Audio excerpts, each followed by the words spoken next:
ഇന്ന് ഞാനിവിടെ ഉണ്ടാക്കുന്നത് വേറെ രീതിയിലുള്ള തക്കാളി മുട്ടച്ചോറാണ് ഉണ്ടാക്കുന്നത്. ഇതേപോലെ റെഡിയാക്കിയിട്ട് എടുക്കാൻ വേണ്ടിയിട്ട് നല്ല എളുപ്പമാണ്. കഴിക്കാനാണെന്നുണ്ടെങ്കിൽ നല്ല അടിപൊളി ടേസ്റ്റ് ആണ്. ഇതിലേക്ക് ഇപ്പോൾ നമ്മൾ ഫ്രിഡ്ജിൽ വെച്ചേക്കുന്ന ചോറാണെങ്കിലും ഇതിൻ്റെ കൂടെ മിക്സ് ചെയ്തിട്ടുണ്ടെങ്കിൽ നല്ല അടിപൊളി ടേസ്റ്റ് ആയിരിക്കും. അതേപോലെ തന്നെ ഇത് ചൂടാറി കഴിഞ്ഞിട്ടുണ്ടെങ്കിൽ കഴിക്കാനും നല്ല ടേസ്റ്റ് ഉണ്ടാവും. അപ്പോൾ കുട്ടികൾക്കൊക്കെ ആയിരുന്നാലും ഇപ്പോൾ ലഞ്ചിന് പുറത്തേക്കാൻ വേണ്ടിയിട്ട് പറ്റിയ നല്ല ടേസ്റ്റ് ഉള്ള ഒരു ചോറാണത്. ബാച്ചിലേഴ്സിനൊക്കെ ആയിരുന്നാലും ഓഫീസ് കഴിഞ്ഞ് വരുമ്പോൾ പെട്ടെന്ന് തന്നെ റെഡിയാക്കിയിട്ട് എടുക്കാൻ വേണ്ടിയിട്ട് പറ്റും. അപ്പോൾ നമുക്ക് നോക്കാം ഇതിനെ റെഡിയാക്കാന്ന്. ഇത് റെഡിയാക്കാൻ വേണ്ട സാധനങ്ങൾ എന്തൊക്കെയാന്ന് നോക്കാം. ഇതേപോലത്തെ ഒരു വലിയൊരു തക്കാളി എടുത്തിട്ടുണ്ട്. അപ്പോൾ ചെറിയ തക്കാളിക്ക് എന്ന് വെച്ചിട്ടുണ്ടെങ്കിൽ ഒരു 1.5 തക്കാളി എടുക്കുക. പിന്നെ സവോള ഞാനിവിടെ ഒരു മീഡിയം സവോളയുടെ പകുതിയാണ് എടുത്തേക്കുന്നത്.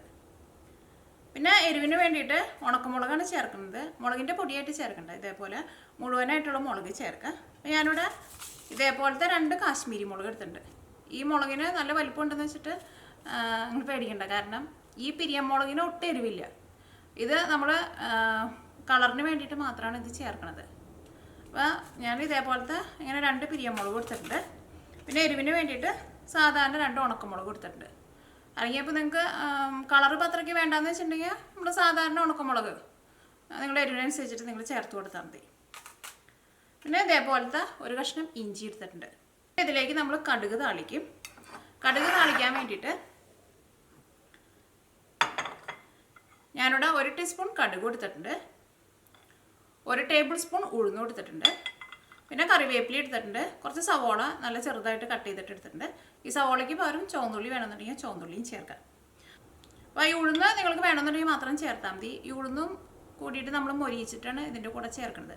അപ്പോൾ നമ്മൾ ഈ ചോറുണ്ണുമ്പോൾ അതിൻ്റെ കൂടെ ഈ ഉഴുന്നും കൂടിയിട്ട് കടിക്കുമ്പോൾ അതിനൊരു പ്രത്യേക ഒരു ടേസ്റ്റ് ഉണ്ടാവും. അപ്പോൾ അതിന് വേണ്ടിയിട്ടാണ് ഉഴുന്നും കൂടിയിട്ട് ചേർത്തേക്കുന്നത്. അപ്പോൾ ഇതിലേക്ക് നമുക്ക് മെയിനായിട്ട് വേണ്ടത് ചോറാണ് വേണ്ടത്. അതിപ്പോൾ നമ്മൾ കഴിക്കാനെടുക്കണ ഏത് ടൈപ്പ് ചോറായിരുന്നാലും കുഴപ്പമില്ല. ഞാനിപ്പോൾ ഇവിടെ കുത്തരിയുടെ ചോറാണ് എടുത്തേക്കുന്നത്. പിന്നെ 2 മുട്ടയും വേണം. പിന്നെ ഇതിലേക്ക് ടേസ്റ്റിന് വേണ്ടിയിട്ട് കുറച്ച് കുരുമുളകിൻ്റെ പൊടിയും ചേർക്കുന്നുണ്ട്.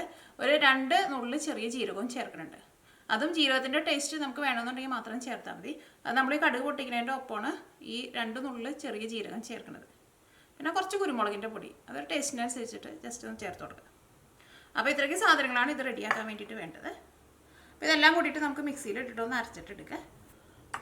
മിക്സിയുടെ ജാറിലേക്ക് സവോള ചേർക്കുക. സവോള ചേർക്കുമ്പോഴായിരുന്നാലും ഒരുപാട് ചെറുതാക്കിയിട്ട് ചേർക്കണ്ട.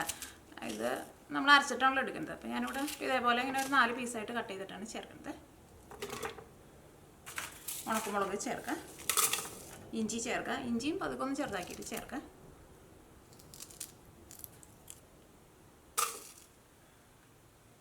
തക്കാളി ചേർക്കുക.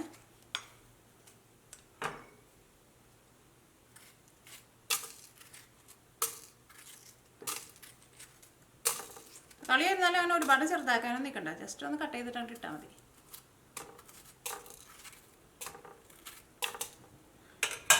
ഇതിലേക്ക് തേങ്ങ ചേർക്കാം.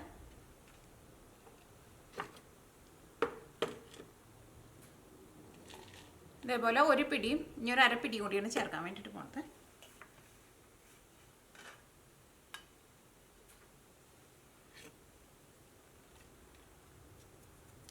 ഇതിലേക്ക് ആവശ്യത്തിന് വെള്ളം ചേർത്തിട്ട് നല്ല പേസ്റ്റ് പോലെ അരച്ചിട്ടെടുക്കുക. ഇതിലേക്ക് ഉപ്പ് ചേർക്കുക. ഇതിലേക്ക് ആവശ്യത്തിന് വെള്ളം ചേർത്തിട്ട് ഇത് നല്ല പേസ്റ്റ് പോലെ അരച്ചിട്ടെടുക്കുക. ഇതിലേക്ക് ഒരുപാട് വെള്ളമൊന്നും വേണ്ടി വരില്ല. കാരണം സവോളയൊക്കെയും അരച്ചിട്ടെടുക്കാൻ വേണ്ടിയിട്ട് തീരെ വെള്ളം ആവശ്യമില്ല. പിന്നെ തക്കാളിക്ക് ആയിരുന്നാലും വെള്ളം ആവശ്യമില്ല. തക്കാളിയിലുള്ള ഓൾറെഡി വെള്ളം ഉണ്ടല്ലോ. പിന്നെ ആ തേങ്ങ ഇതെല്ലാം കൂടിയിട്ട് ജസ്റ്റ് ഒന്ന് ചേർന്ന് പോകാൻ ആവശ്യത്തിനുള്ള വെള്ളം മാത്രം ചേർത്താൽ മതി. അപ്പോൾ നല്ല പേസ്റ്റ് പോലെ അരച്ചെടുത്തിട്ടുണ്ട്. ഇതിലേക്ക് നമുക്ക് കടുക് താളിക്കാം. ഇത് റെഡിയാക്കാൻ വേണ്ടിയിട്ട് ഒരു പാൻ വെച്ചിട്ട് ചൂടാക്കാം. ഇതിലേക്ക് ആവശ്യത്തിന് ഓയിൽ ഒഴിക്കുക. നമുക്ക് ഇഷ്ടമുള്ള ഓയിൽ ഒഴിക്കുക. ഞാനിതിലേക്ക് വെളിച്ചെണ്ണയാണ് ചേർക്കുന്നത്. ഇവിടെ നല്ല തണുപ്പായതുകൊണ്ട് വെളിച്ചെണ്ണ കട്ട പിടിച്ചിട്ടാണ് ഇരിക്കുന്നത്. ഇനി ചൂടായ വെളിച്ചെണ്ണയിലേക്ക് 1 ടീസ്പൂൺ കടുക് ചേർക്കുക. അല്ലെങ്കിൽ കടുക് നമ്മുടെ ഇഷ്ടത്തിനനുസരിച്ചിട്ട് ചേർത്ത് കൊടുക്കുക.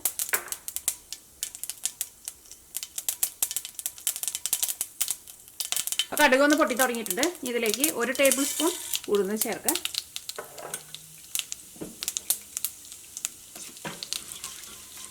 ഇത് ചെറുതായിട്ടൊന്ന് കുറച്ച് വയ്ക്കുക, അല്ലെങ്കിൽ കടുക് കരിഞ്ഞു പോകും. അപ്പോൾ ഉഴുന്ന് മുരിഞ്ഞ് നല്ലൊരു ഗോൾഡൻ കളറായിട്ടുണ്ട്. ഇതിലേക്ക് 2 നുള്ളി ചെറിയ ജീരകം ചേർക്കുക. തീ ഒരുപാട് കൂട്ടി വെക്കണ്ട. തീ ഞാനിവിടെ നന്നായിട്ട് കുറച്ച് വെച്ചിട്ടുണ്ട്. ഇതിലേക്ക് കറിവേപ്പിലയും പിന്നെ ഞാനിവിടെ സവോള പൊടിയായിട്ട് കട്ട് ചെയ്ത് വെച്ചിട്ടുണ്ടല്ലോ അതും കൂടി ചേർക്കാം.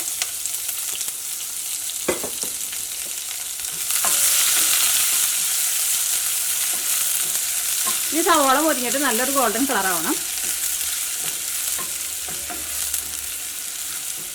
ഈ തീ നന്നായിട്ട് കൂട്ടി വയ്ക്കാം.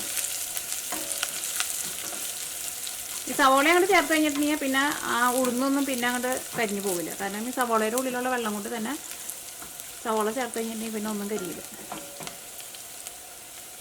ഇതിലേക്ക് കുറച്ച് കുരുമുളകിൻ്റെ പൊടി ചേർക്കാം. ആ ടേസ്റ്റിനനുസരിച്ചിട്ട് കുറച്ചൊന്ന് ചേർത്ത് കൊടുക്കാം.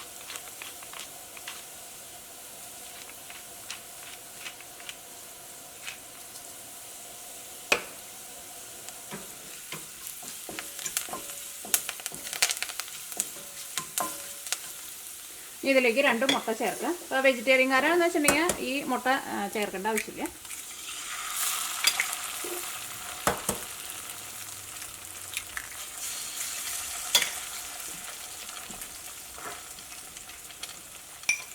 ഈ മുട്ടയിലേക്ക് ആവശ്യത്തിന് ഉപ്പ് ചേർക്കാം.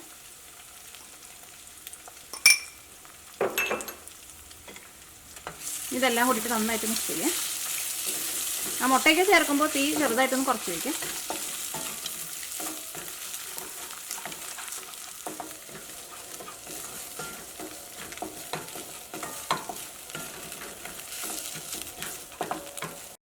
അപ്പോൾ മുട്ട വെന്തിട്ടുണ്ട്. ഇനി ഇതിലേക്ക് നമ്മൾ മിക്സിയിലിട്ട് അരച്ച് വെച്ചേക്കണ ആ പേസ്റ്റ് ഉണ്ടല്ലോ അത് ഇതിലേക്ക് ചേർക്കാം.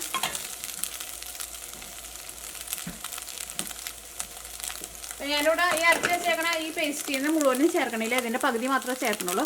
ബാക്കിയുള്ളത് നമ്മൾ ഫ്രിഡ്ജിൽ എടുത്ത് വെച്ചിട്ടുണ്ടെങ്കിൽ പിന്നെ നമുക്ക് ഇതേപോലെ ഉണ്ടാക്കുമ്പോൾ ഇത് വെച്ചിട്ട് ഇതേപോലെ തന്നെ ചെയ്യാം. അപ്പോൾ ഇത് മുഴുവനും ഇപ്പോൾ ഇതിലേക്ക് ആവശ്യമില്ല. അപ്പോൾ ഞാനിപ്പോൾ ഇവിടെ കുറച്ച് ഉണ്ടാക്കണുള്ളൂ. ഞാൻ ഈ എടുത്തേക്കണതിൻ്റെ പകുതിയാണ് ഇപ്പോൾ ഇതിലേക്ക് ചേർക്കുന്നത്. ബാക്കിയുള്ളത് നിങ്ങളൊരു ഡബയിലാക്കിയിട്ട് ഫ്രിഡ്ജിലെടുത്ത് വെച്ചാൽ മതി.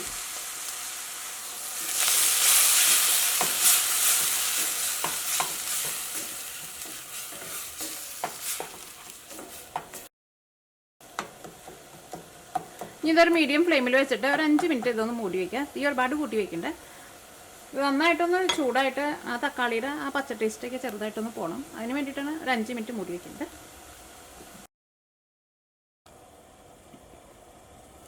ഞാനിവിടെ ഒരു മീഡിയം ഫ്ലെയിമിൽ ഒരു 5 മിനിറ്റ് മൂടി വെച്ചിട്ടുണ്ടായിരുന്നു. ഇതെല്ലാം കൂടിയിട്ട് മിക്സ് ചെയ്തിട്ട് ഇതിൻ്റെ ടേസ്റ്റ് നോക്കാം. നിങ്ങൾക്ക് ഉപ്പ് അങ്ങനെ കുറവുണ്ടെന്ന് വെച്ചിട്ടുണ്ടെങ്കിൽ അതനുസരിച്ചിട്ട് ഉപ്പ് ചേർക്കാം. ഇതിപ്പോൾ കാണാനാണെന്നുണ്ടെങ്കിൽ നല്ല ഭംഗിയുണ്ട് കേട്ടോ. അതേപോലെ തന്നെ ഇതിപ്പോൾ കറി ആയിട്ടും കഴിക്കാം, അല്ലെങ്കിൽ ചോറ് മിക്സ് ചെയ്തിട്ട് നമുക്ക് കഴിക്കാം. അപ്പോൾ ഇവിടെ എൻ്റെ വീട്ടിലുള്ളവർക്കൊക്കെയും ഇങ്ങനെ ചോറ് മിക്സ് ചെയ്തിട്ട് കഴിക്കുന്നതാണ് കൂടുതലും ഇഷ്ടം. ഞാനിതിലേക്ക് ചോറും കൂടിയിട്ട് മിക്സ് ചെയ്യാൻ വേണ്ടിയിട്ട് പോവാണ്. അല്ലെങ്കിൽ ഈ കറി നമുക്ക് വേണമെന്നുണ്ടെങ്കിൽ ഇപ്പോൾ ചപ്പാത്തിയുടെ കൂടെ അങ്ങനെ സെപ്പറേറ്റ് ആയിട്ടും കഴിക്കാം. അപ്പോൾ ഇതിലേക്ക് ചോറ് ചേർക്കാം. ചോറ് ചേർക്കുന്നതിന് അങ്ങനെ കറക്റ്റായിട്ടൊരു അളവില്ല. നമ്മുടെ ടേസ്റ്റിനനുസരിച്ചിട്ട് നമുക്ക് ചേർത്ത് കൊടുക്കാം. അത് നമ്മൾ ഫസ്റ്റ് കുറച്ച് ചേർക്കാം. അത് കഴിഞ്ഞിട്ട് ഇനി പിന്നെ ചോറ് വേണമെന്ന് വെച്ചിട്ടുണ്ടെങ്കിൽ അതനുസരിച്ചിട്ട് ചേർത്ത് കൊടുത്താൽ മതി. ഇതിപ്പോൾ ഫ്രിഡ്ജിൽ വെച്ചിരുന്ന ചോറായിരുന്നാലും കുഴപ്പമില്ല. ഇതിൻ്റെ കൂടെ അങ്ങോട്ട് നന്നായിട്ട് മിക്സ് ചെയ്തിട്ട് ഒന്ന് തീ ഒന്ന് കുറച്ചിട്ട് മൂടി വെച്ചാൽ മതി. അപ്പോൾ നന്നായിട്ട് ചൂടായി കിട്ടുകയും ചെയ്യും. അപ്പോൾ ബാച്ചിലേഴ്സിനൊക്കെ ആണെന്നുണ്ടെങ്കിലും ഇപ്പോൾ ഫ്രിഡ്ജിൽ വെച്ചിരുന്ന ചോറ് പിന്നെ സെപ്പറേറ്റ് ഇങ്ങനെ ചൂടാക്കാനും നിൽക്കേണ്ട ആവശ്യമില്ല. നിങ്ങളിതിൻ്റെ ടേസ്റ്റ് നോക്കിയിട്ട് ഇപ്പോൾ നമ്മൾ ചോറും കൂടി ചേർത്തല്ലോ, ചിലപ്പോൾ ഉപ്പ് കുറവുണ്ടാവും. അപ്പോൾ അതനുസരിച്ചിട്ട് ഉപ്പ് ചേർത്ത് കൊടുക്കാം. ഞാനിവിടെ എടുത്തിരുന്ന ചോറിന് ചൂടുണ്ടായിരുന്നില്ല. അപ്പോൾ ചോറൊന്ന് ചൂടായിട്ട് വരാൻ വേണ്ടിയിട്ട് ഞാനിവിടെ തീ ഒന്ന് കുറച്ചിട്ട് ഒരു 5 മിനിറ്റ് കൂടി ഒന്ന് മൂടി വയ്ക്കുന്നുണ്ട്.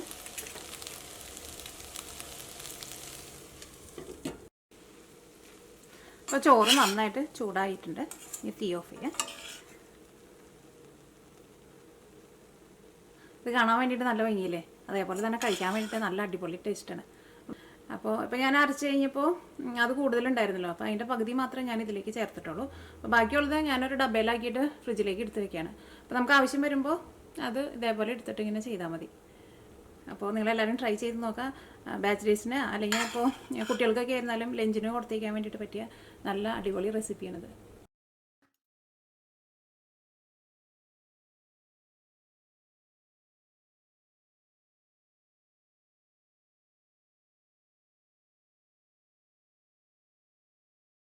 തക്കാളി മുട്ടച്ചോറ് റെഡി ആയിട്ടുണ്ട്.